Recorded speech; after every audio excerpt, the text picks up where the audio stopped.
Shalom Mama dan Saudara semua, terima kasih banyak atas waktu yang telah diberikan kepada kami. Kami dari kelompok 2A akan mempresentasikan hasil kerja kami dengan dibawa judul Suatu Tinjauan Tata Gereja Terhadap Tugas dan Tanggung Jawab Majelis. Kita masuk dalam deskripsi masalah. Jemaat Via Dolorosa Laus merupakan bagian dari wilayah pelayanan Gemit yang terletak di Desa Nunkurus, Klasis, Kupang Timur. Jemaat ini berjumlah 202 jiwa, terdapat 43% jemaat yang berpendidikan, yakni SD 18%, SMP 5%, SMA 16%, dan sarjana 4%. Jemaat ini didominasi oleh suku Timor, tapi ada juga Rote dan Jawa. Sebagian besar jemaat dengan jumlah 47 kepala keluarga berprofesi sebagai petani. Nah, saat ini untuk periode 2019 sampai 2023, Jemaat Via Dolorosa Laus memiliki sebanyak 16 majelis. Di setiap rayonnya terdapat 2 orang penatua dan 1 orang diaken. Di dalam jemaat ini terdapat dinamika persoalan terkait dengan tugas dan tanggung jawab majelis di tengah-tengah jemaat. Dalam menjalankan pelayanan, ada beberapa majelis yang tidak menjalankan kewajiban mereka.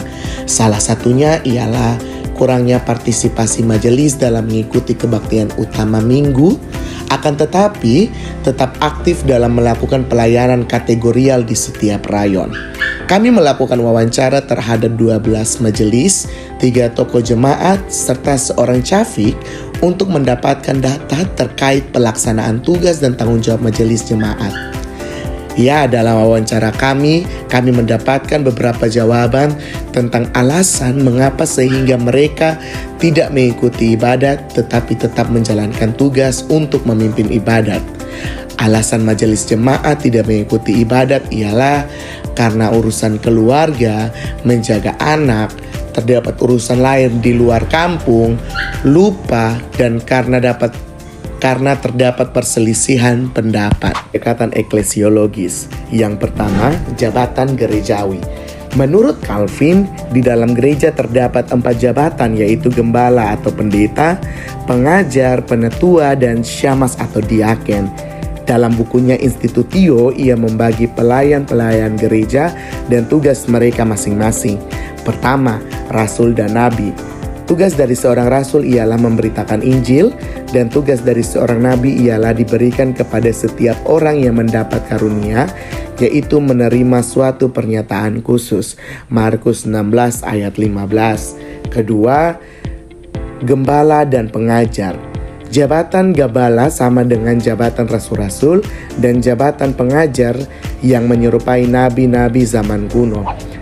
Adapun jabatan pendeta dan pengajar memiliki perbedaan, yaitu keduanya tidak memegang pimpinan dalam hal disiplin gereja ataupun pelayanan sakramen atau dalam hal peringatan dan teguran, tetapi hanya dalam hal tafsiran Alkitab.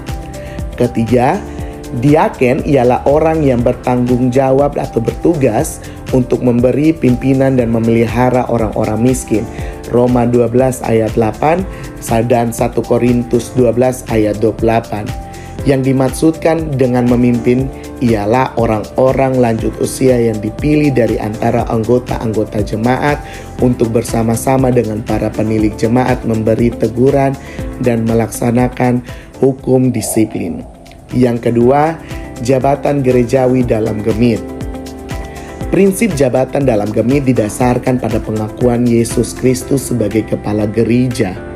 Yesus Kristus memerintah gereja melalui firman dan tuntunan Roh Kudus berdasarkan kesaksian Alkitab. Kehendak Yesus Kristus sepenuhnya berlaku dalam gereja, dan oleh karya Roh Kudus kehendak Yesus Kristus ditaati atau kristokrasi. Seluruh kehidupan dan pelayanan Yesus sebagai gembala yang baik menjadi pola dan karakter kepejabatan gereja. Prinsip esensial dari pola Yesus Kristus adalah melayani dan mengorbankan nyawa sebagai tebusan bagi banyak orang. Markus 10 ayat 45 dan Yohanes 10 ayat 14. Prinsip pemerintahan Yesus Kristus atau kristokrasi dan pelayanannya atau diakonos menjadi landasan bagi para pejabat gemit, sehingga jabatan gereja ialah melayani bukan dilayani. Tugas dari pejabat gereja ialah menerjemah visi kerajaan Allah dan memimpin pelaksanaan misi yang dipercayakan Yesus Kristus kepada gerejanya dengan tanggung jawab dasar untuk melayangkan tugas pastoral serta berfungsi untuk mewujudkan 3 jabatan Yesus Kristus sebagai Raja, Iman, dan Nabi. Dalam kehidupan bergereja dan bermasyarakat, majelis jemaat terdiri dari pendeta, penatua, diaken, dan pengajar yang memiliki fungsi berbeda namun berada dalam kedudukan yang setara.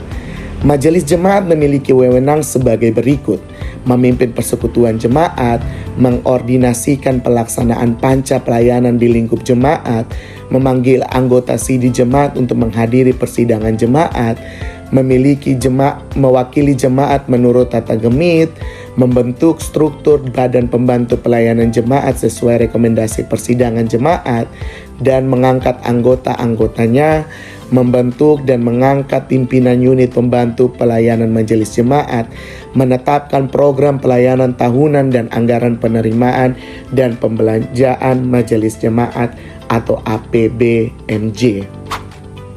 Adapun tugas dari majelis jemaat yaitu memimpin dan mengordinasikan dan mengawasi pelaksanaan pelayanan di bidang persekutuan, kesaksian, pengajaran, pelayanan kasih, ibadat, dan penata layanan, memperlengkapi dan memberdayakan anggota jemaat untuk mengembangkan karunia-karunia yang dimiliki dan mewujudkan jemaat sebagai basis pelayanan, menjalankan pengawasan melekat terhadap unit pembantu pelayanan majelis jemaat bersama dan atau mewakili majelis klasis dan majelis sinode, menjemaatkan dan melaksanakan keputusan-keputusan klasis dan sinode. Yang ketiga, pentingnya ibadah. Ibadah adalah segala aktivitas, perbuatan, perkataan, dan pikiran yang ditujukan demi kemuliaan nama Kristus. Umat Kristen percaya bahwa di dalam setiap perayaan ibadah, Allah hadir bersama-sama dan bertata di atas pujian umatnya. Aktivitas ibadat Kristiani biasa terbagi menjadi 2 bagian, yaitu pujian atau penyembahan dan khotbah. Ibrani 10 ayat 25 merupakan bagian yang menyatakan pentingnya ibadat. Ayat ini memberikan teguran kepada orang-orang yang menjauhkan diri dari pertemuan-pertemuan ibadah, terlebih hadir di gereja pada hari Minggu dalam kebaktian Minggu Utama. Segala sesuatu yang dikatakan oleh penulis surat Ibrani di sini ditujukan kepada kesalahan-kesalahan dan kekurangan-kekurangan jemaat Ibrani. Kalimat "janganlah kita menjauhkan diri dari pertemuan-pertemuan ibadah kita" berarti janganlah berhenti dari pertemuan-pertemuan ibadah kita, sebab tindakan saling memperhatikan untuk membangkitkan kasih dan perbuatan baik tidak akan tercapai apabila seseorang menjauhkan diri dari pertemuan ibadah. Selanjutnya kita masuk dalam penyelesaian konflik. Merujuk pada peraturan pokok gemit tentang jabatan dan kekaryawanan, bab 6 tentang wewenang, tugas dan tanggung jawab pejabat gerejawi, terkhususnya wewenang, tugas dan tanggung jawab penatua inti dari tugas majelis ialah untuk memimpin, mengordinasikan, dan mengawasi. Hal ini mengindikasikan bahwa majelis jemaat ialah motor penggerak di dalam pelayanan jemaat. Akan tetapi, kenyataan yang ditemukan dalam pelaksanaan pelayanan di Jemaat Via Dolorosa Laus ialah orang-orang atau majelis yang seharusnya menjadi teladan sendiri tidak melakukan. Perlu disusunnya suatu gereja yang mempertegaskan kehadiran seorang majelis dalam ibadah.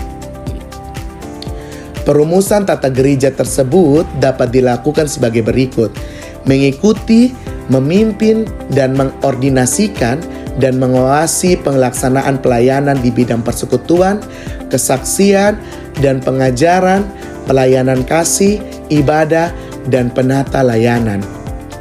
Penambahan kata mengikuti semakin mempertegas bahwa dalam ibadah dan kegiatan pelayanan apapun, majelis harus tetap mengambil bagian. Ini merupakan syarat utama bagi seorang majelis sebelum menjalankan tugas berupa memimpin, mengordinasikan, dan mengawasi pelayanan. Selanjutnya kita masuk dalam pendekatan pastoral. Dilakukan jika majelis tersebut tidak mengikuti kebaktian minggu sebanyak 2-3 kali dalam sebulan. Dimaksudkan agar majelis setempat dapat mengetahui pergumulan pribadi penetua atau diaken tersebut yang melatar belakangi ketidakhadirannya di gereja. Tujuannya ialah untuk dapat bersama-sama mencari jalan keluar bagi persoalannya. Dilakukan dalam semangat cinta kasih terhadap Kristus dan kelemah lembutan dan dialog yang membangun. Yang terakhir kita masuk dalam disiplin gereja. Dilakukan jika majelis tidak lagi mengikuti kebaktian minggu selama 1 bulan penuh.